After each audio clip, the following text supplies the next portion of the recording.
خلیفۃ المسلمین پہلے خلیفہ سیدنا ابو بکر صدیق رضی اللہ تعالی عنہ، ان کی پیاری بیٹی حضرت عائشہ صدیقہ رضی اللہ تعالی عنہا زوجہ رسول اکرم صلی اللہ علیہ وسلم ہیں، ام المؤمنین ہیں، ذہین صحابیہ ہیں، کئی ساری اہم روایات امت کو دے گئی ہیں۔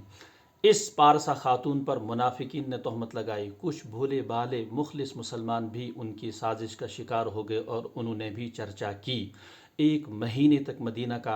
مدینہ میں اس کا ماحول گرم رہا، افواہیں چلتی رہی، رسول اکرم صلی اللہ علیہ وسلم، صحابہ، اہل بیت سارے پریشان ہو گئی،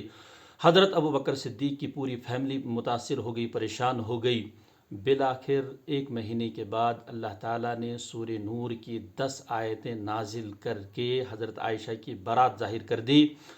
اور بتا دیا صاف صاف کہ سبحانک ھذا بہتان عظیم،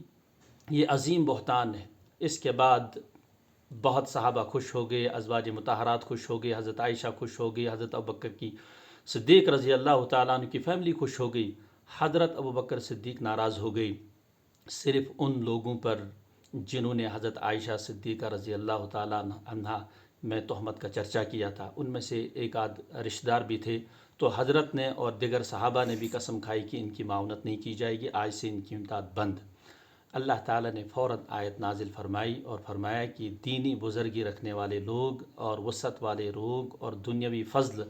اور اخروی فضل رکھنے والے لوگوں کو مالی امداد نہ کرنے کی قسم نہیں اٹھانی چاہیے،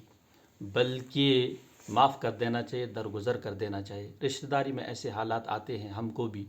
تو یاد رکھیں رشتہ داروں میں جو فضیلت والے لوگ ہیں، مالدار لوگ ہیں، چاہے دنیاوی برتری حاصل ہے یا اخروی برتری حاصل ہے، غریب رشتہ داروں پر عموماً